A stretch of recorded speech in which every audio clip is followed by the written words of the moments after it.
आपके बीच पुनः एक बार फिर श्रीमद् भागवत गीता के तृतीय अध्याय के साथ उपस्थित हूँ। अर्जुन बोले, हे जनार्दन, यदि आप यह मानते हैं कि कर्म से श्रेष्ठ ज्ञान है तो फिर आप मुझे इस भयंकर कर्म में क्यों लगाते हैं। आपके दुविधापूर्ण वाक्य से मेरी बुद्धि मोहित सी हो रही है, अतः आप निश्चित रूप से उस एक मार्ग को कहिए जिससे मैं परम श्रेय को प्राप्त कर सकूं। श्री भगवान बोले, हे अनग, इस श्लोक में दो प्रकार की निष्ठा मेरे द्वारा पहले कही गई है।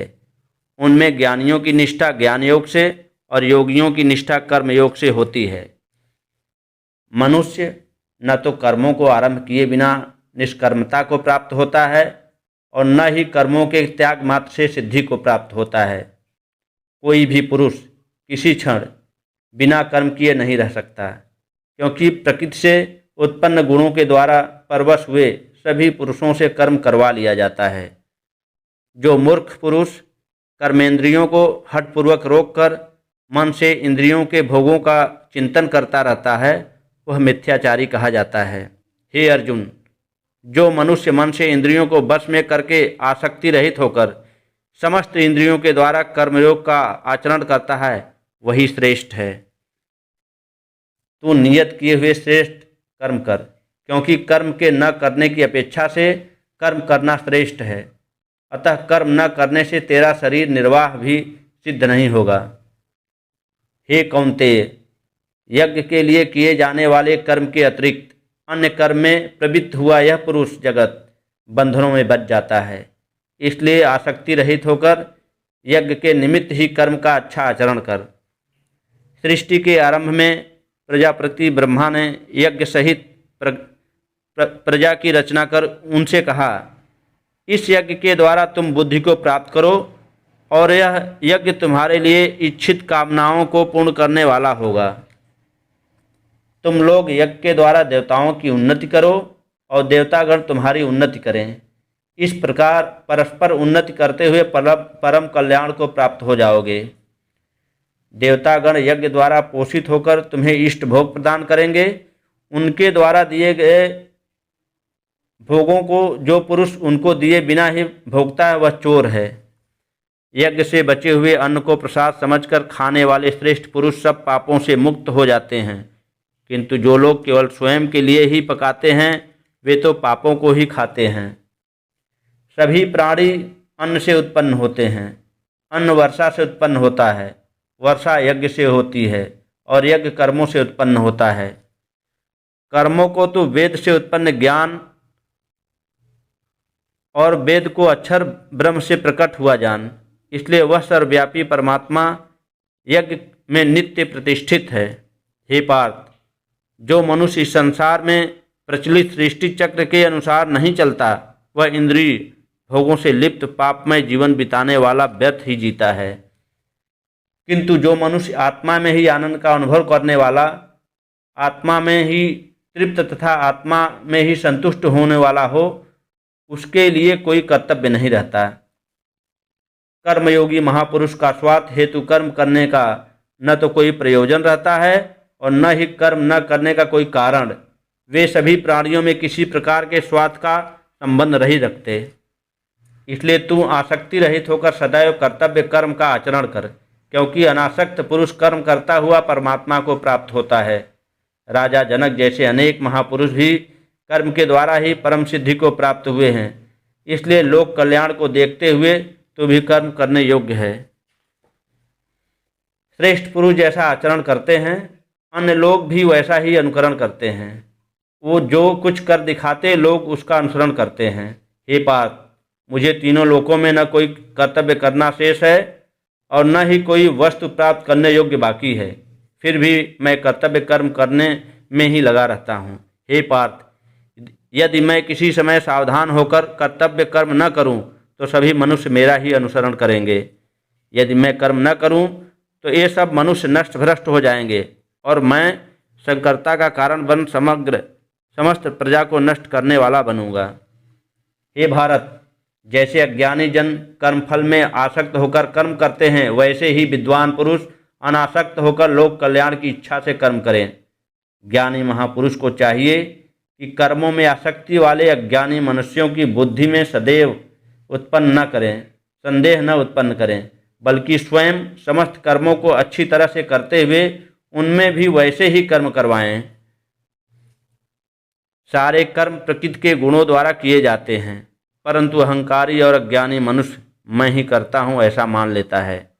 हे महाबाहो, गुण विभाग और कर्म विभाग के तत्व को जानने वाला ज्ञानी पुरुष गुण ही गुणों में बरत रहे ऐसा मानकर उनमें आसक्त नहीं होता। प्रकृति के गुणों से मोहित हुए ज्ञानी पुरुष गुण और कर्म में आसक्त रहते हैं। न समझने वाले अज्ञानी व मंद बुद्धि पुरुषों को ज्ञानवान पुरुष विचलित न करे। तू अपने चित्त को स्वयं में लगाकर संपूर्ण कर्तव्य कर्मों को मुझ में अर्पण कर कामना, अहंकार और संताप रहित होकर युद्ध कर।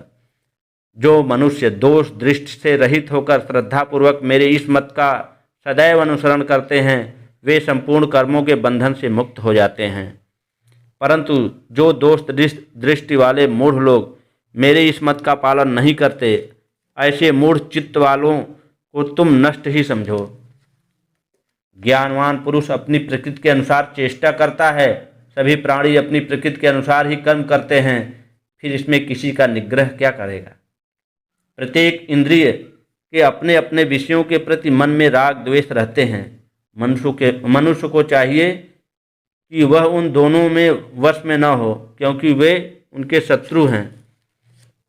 अच्छी तरह से आचरण में लाए हुए अन्य धर्म की अपेक्षा अपना दोष युक्त धर्म ही श्रेष्ठ है, क्योंकि अपने धर्म में तो मरना भी कल्याणकारक है, किंतु दूसरे धर्म भय देने वाला होता है।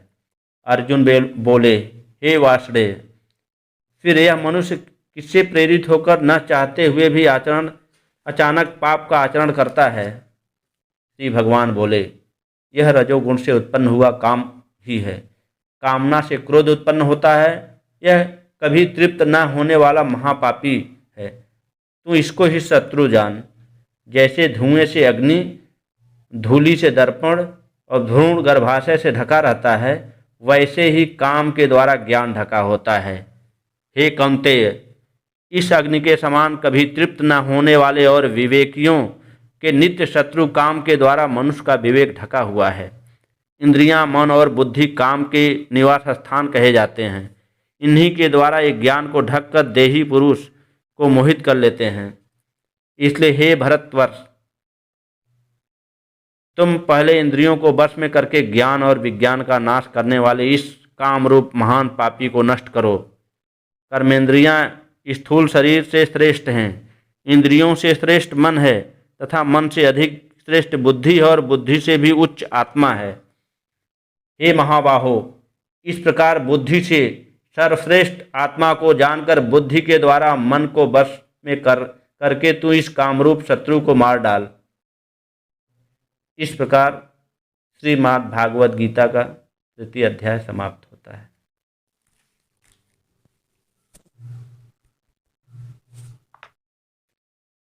आपके बीच पुनः एक बार फिर श्रीमद् भागवत गीता के 3 अध्याय के साथ उपस्थित हूँ।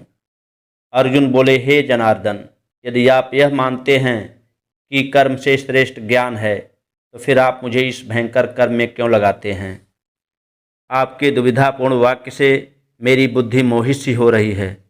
अतः आप निश्चित रूप से उस एक मार्ग को कहिए जिससे मैं परम श्रेय को प्राप्त कर सकूं। श्री भगवान बोले, हे अनग, इस श्लोक में 2 प्रकार की निष्ठा मेरे द्वारा पहले कही गई है।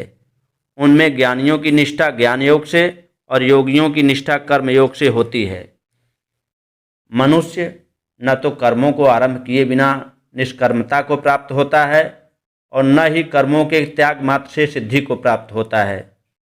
कोई भी पुरुष किसी क्षण बिना कर्म किए नहीं रह सकता, क्योंकि प्रकृति से उत्पन्न गुणों के द्वारा परवश हुए सभी पुरुषों से कर्म करवा लिया जाता है। जो मूर्ख पुरुष कर्मेंद्रियों को हठपूर्वक रोककर मन से इंद्रियों के भोगों का चिंतन करता रहता है, वह मिथ्याचारी कहा जाता है। हे अर्जुन, जो मनुष्य मन से इंद्रियों को बस में करके आसक्ति रहित होकर समस्त इंद्रियों के द्वारा कर्मयोग का आचरण करता है वही श्रेष्ठ है। तू नियत किए हुए श्रेष्ठ कर्म कर, क्योंकि कर्म के न करने की अपेक्षा से कर्म करना श्रेष्ठ है। अतः कर्म न करने से तेरा शरीर निर्वाह भी सिद्ध नहीं होगा। हे कौन्तेय, यज्ञ के लिए किए जाने वाले कर्म के अतिरिक्त अन्य कर्म में प्रवृत्त हुआ यह पुरुष जगत बंधनों में बच जाता है। इसलिए आसक्ति रहित होकर यज्ञ के निमित्त ही कर्म का अच्छा आचरण कर। सृष्टि के आरंभ में प्रजापति ब्रह्मा ने यज्ञ सहित प्रजा की रचना कर उनसे कहा, इस यज्ञ के द्वारा तुम बुद्धि को प्राप्त करो और यह यज्ञ तुम्हारे लिए इच्छित कामनाओं को पूर्ण करने वाला होगा। तुम लोग यज्ञ के द्वारा देवताओं की उन्नति करो और देवतागण तुम्हारी उन्नति करें। इस प्रकार परस्पर उन्नति करते हुए परम कल्याण को प्राप्त हो जाओगे। देवतागण यज्ञ द्वारा पोषित होकर तुम्हें इष्ट भोग प्रदान करेंगे। उनके द्वारा दिए गए भोगों को जो पुरुष उनको दिए बिना ही भोगता है वह चोर है। यज्ञ से बचे हुए अन्न को प्रसाद समझकर खाने वाले श्रेष्ठ पुरुष सब पापों से मुक्त हो जाते हैं, किंतु जो लोग केवल स्वयं के लिए ही पकाते हैं वे तो पापों को ही खाते हैं।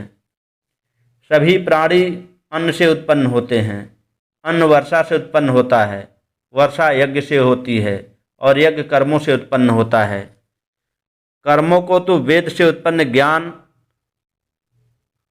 और वेद को अक्षर ब्रह्म से प्रकट हुआ जान। इसलिए वह सर्वव्यापी परमात्मा यज्ञ में नित्य प्रतिष्ठित है। हे पार्थ, जो मनुष्य इस संसार में प्रचलित सृष्टि चक्र के अनुसार नहीं चलता वह इंद्रिय भोगों से लिप्त पापमय जीवन बिताने वाला व्यर्थ ही जीता है। किंतु जो मनुष्य आत्मा में ही आनंद का अनुभव करने वाला, आत्मा में ही